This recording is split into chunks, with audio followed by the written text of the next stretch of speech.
बहुत समय पहले एक विशाल और समृद्ध राज्य पर राजा विक्रमादित्य का शासन था।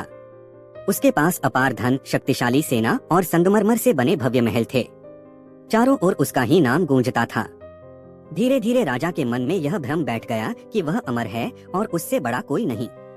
एक दिन राजा ने एक महान साधु को अपने दरबार में बुलाया।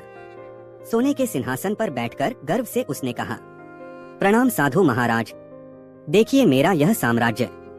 क्या आपने कभी मुझसे अधिक शक्तिशाली और धनी व्यक्ति देखा है? साधु ने शांत मुस्कान के साथ उत्तर दिया, राजन, शक्ति और संपत्ति पानी के बुलबुले की तरह होती है, आज है कल नहीं। राजा का चेहरा तमतमा उठा। यह मेरा अपमान है, उसने क्रोध से कहा। मैं चाहूँ तो धरती की दिशा बदल सकता हूँ। साधु ने बिना विचलित हुए कहा, यदि ऐसा है राजन, तो कल प्रातः मेरे साथ समुद्र तट चलिए, वहाँ प्रकृति स्वयं उत्तर देगी।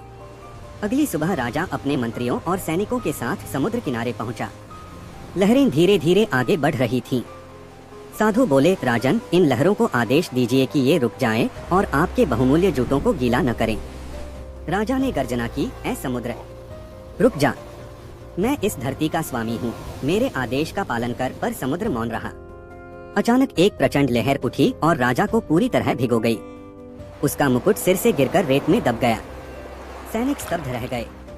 राजा क्रोध से कांप रहा था। तभी साधु ने पास पड़ी एक टूटी हुई मिट्टी की दीवार की ओर संकेत किया।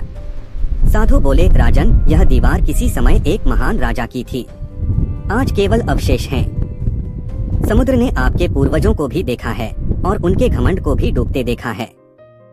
समय की एक लहर आती है और बड़े बड़े साम्राज्य रेत के किले की तरह बिखर जाते हैं। मनुष्य की पहचान उसके अहंकार से नहीं, बल्कि उसकी विनम्रता और उसके कर्मों से होती है। राजा का सिर झुक गया।